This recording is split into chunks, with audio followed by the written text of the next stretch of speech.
Good morning. It's 6:04 a.m. on KRSL. Russell. Coming up, we've got the weather and the news from the Kansas Ag Network. But first, big salute to those seniors graduating from Russell High School today. It's a small town in America's heartland. But today is no ordinary day in Russell, Kansas. It's graduation day in Russell. And a local boy has come home. Home to the source of his strength and his values. Home to the town he's never really left. Ladies and gentlemen, it is my pleasure to introduce to you the Honorable Senator Bob Dole. This is a very special occasion for me to be back in my hometown. Whoever said you can't come home again didn't know Russell, Kansas, or the house on Maple Street where a volunteer fireman taught his sons to play ball, and his wife conducted sewing classes to ease the hardship that folks even before 1929 called the Great Depression. The world has turned over many times since I received my diploma in the old Russell High School. And on the surface, a lot has changed since the spring of 1941. But think of what hasn't changed since that time. Now as then, the true strength of Russell lies in her people. Now as then, Russell is still ready to come to the aid of those in need. And I know that to be a fact. Bob Dole's America starts in Russell, Kansas, where he was born on July 22nd, 1923. He was raised with two sisters and a younger brother in a frame house on Maple Street. During the Depression, the Dole family moved into their basement and rented out the main floor of their house. George Dawson, a neighbor. Bob? No, he wasn't from a rich family. His mother sold Singer sewing machines, and his dad ran the creamery down here at the end of the street. And they worked awfully hard. They worked very hard. Bob Dole's brother, Kenny. We never had a whole lot, and we never lacked for anything. That's kind of a situation it was. We had all the things we really needed. In 1939, Bob entered Russell High School. To help his family make ends meet, Dole worked after school at Dawson's drugstore. And he was a good athlete. He got up and ran every morning. And he played football and basketball. Very popular. Yes, very popular. That's why we hired him as a soda jerk. After graduating from Russell High School, Bob Dole enrolled in the University of Kansas. He planned to become a doctor. But in 1943, Bob Dole's plans, along with those of thousands of other young Americans, had to wait. America was at war. December 7th, 1941, a date which will live in infamy. But I ended up, like nearly everybody else, in uniform. I was shipped overseas, fresh, young, second lieutenant. They were in combat. We made a couple of patrols and a couple other minor skirmishes, then we pushed off. On April 14, 1945, as part of Operation Craftsman, the 2nd Platoon of I Company under Lieutenant Bob Dole's command is ordered to take Hill 913.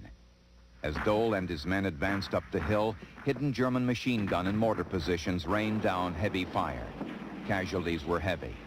Of the several hundred men to go up Hill 913, only a few dozen made it to the top. He got shot up badly in Italy. And the reason he got shot up is his radio operator was wounded, and he went after him and put him on his shoulder and carried him back. After lying wounded in a foxhole for almost 9 hours, Dole was rescued by medics and brought with the other wounded by litter to the 15th Evacuation Hospital and then sent home. Lieutenant Bob Dole was completely paralyzed. He spent 39 months in hospitals. His brother Kenny brought him home to Russell on the train. It was devastating, no doubt about it. And when I saw Bob last, he was 180-some pounds and a tremendous athlete and very active and very much involved. And then when I first saw him and laying in that bed at 110 pounds, it was pretty hard to take. Bob Dole refused to give up. With unfailing determination, he learned to walk again. And a pioneering doctor who offered to donate his services extended hope of further recovery if young Dole could only travel to the hospital in Chicago. There were some hospital costs involved, and the Dole family simply didn't have the money at that time, and not many other people did either, so they do what they do in a town this size in central Kansas. You do what you can to help out. So they started to fund out to VFW, and then I think every store in town had a Bob Dole box where people dropped money in. People just were behind him 100%. And Bob worked out right back there on some therapy equipment that he kind of worked out himself to work on his arm. It was a tremendous hard thing for him to do because it was painful, and he never complained. Back to your question about complaining, I never heard him complain. The days aren't long enough is all. I think that's the only thing he ever complained about. His health restored, Bob Dole completed his education at the University of Arizona and Washburn University Law School. In 1960, with the support of his family, Bob Dole was elected to Congress. 8 years later, he was elected U.S. Senator. On December 6, 1975, Bob Dole married Elizabeth Hanford, a striking brunette from Salisbury, North Carolina. A graduate of Harvard Law School, she was also a federal trade commissioner. In 1976, after a vigorous campaign by party conservatives at the Republican convention, Bob Dole was chosen as President Gerald Ford's vice presidential running mate. On August 19th, Bob Dole came home to Russell. 10,000 people from all across western Kansas came to see him. It was Bob Dole. But I never really believed that I would ever be in this position. Believe me, when I was county attorney of Russell County or in the state legislature before that, I never believed it when I got to Congress after drowning Keith Sebelius in Dole pineapple juice. I never believed it when I went to the Senate, and I don't really believe it yet today. But it shows that you can come from a small town in America, that you don't need the wealth and all the material things in this world to succeed. If I've succeeded, and some might quarrel with that. But I want to reemphasize, as I did before, if I've done anything, it's because of people I've known up and down Main Street, and I can recall the time when I needed help, the people of Russell helped. And I think...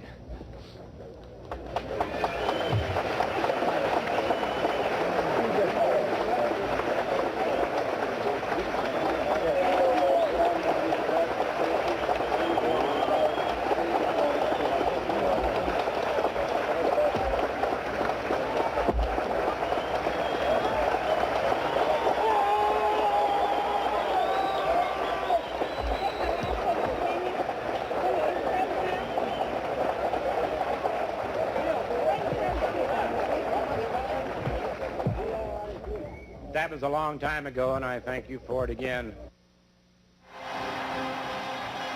4 years later, Ronald Reagan is elected president, and Republicans take control of the United States Senate. To restore America's military strength and restart the engine of America's economy, President Reagan turns to an experienced legislator and a trusted friend, Bob Dole. First step, tax cuts. As chairman of the powerful Senate Finance Committee, Dole spearheads the battle for the 1981 tax cuts, the first success of Ronald Reagan's presidency. In 1983, Dole leads the fight to restore and reform the ailing Social Security system. In 1984, fellow Republican senators elect Bob Dole Republican Senate Majority Leader. And as point man for Ronald Reagan, Dole leads the fight for the balanced budget amendment, battles for line-item veto legislation, and engineers passage of the 1985 Farm Bill. His victory in the fight to pass the 1985 budget is a critical step forward in the battle to control government spending. His work earns him one of the highest records of support for Ronald Reagan of any United States senator. In 1983, Ronald Reagan appoints Elizabeth Dole as Secretary of Transportation. Mr. President, I want to thank you for the challenge, for the opportunities which you have given me to serve as a member of your cabinet, And I want to pledge to you that I will give you my very best effort with the help of God. Robert? Right. Now, if she's late too often getting home, just let me know. Her Senate confirmation hearing featured testimony from the senior senator from Kansas. I would just say that I've known the nominee for about 10 years, and I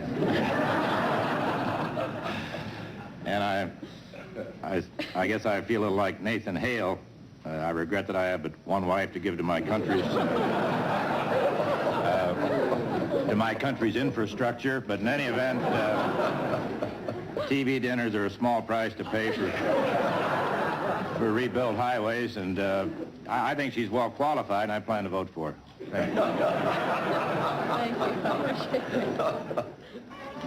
Now Bob and Elizabeth Dole are traveling across America, listening to our hopes and problems, offering practical solutions and tested experience. Programs plus exports.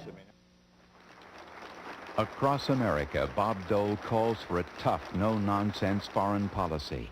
And you go to some Marxist communist country like Nicaragua, where the people don't have many freedoms, and the only thing that keeps the people there is that Daniel Ortega has all the guns, then you really appreciate America. I know I had a little debate with Ortega just 2 days ago. Well, what about the communists in Nicaragua, the Soviets, the Bulgarians, the Cubans? What, are they going to go home?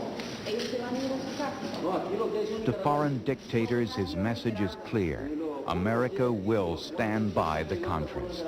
In the Bulgarians and the Cubans who are here are helping people in Nicaragua. Well, we're helping the Contras.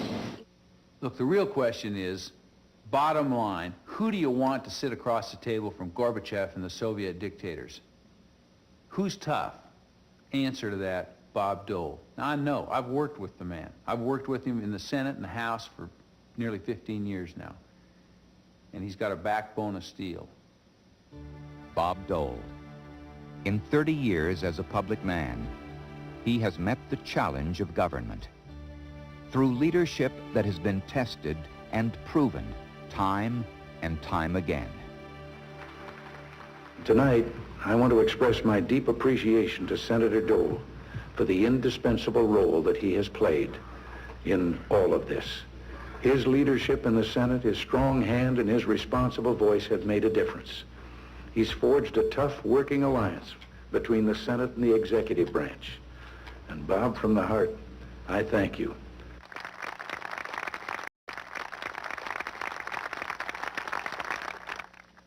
We have a lot of problems in America. You know, we're not perfect by any stretch of the imagination. A lot of us in politics make mistakes. Our government makes mistakes. Even maybe some in the audience have made a mistake or two, so none of us are perfect. But compared to what? As I've said many times, in the 27 years I've been in the Congress in my state of Kansas, I've never had a single letter from anybody in Kansas saying, Bob, get me out of this awful country. But I've had a lot of requests and a lot of letters from a lot of people saying, how can I get my mother into America? How can I get my husband, my children? America's a pretty good place. And we want to make it better.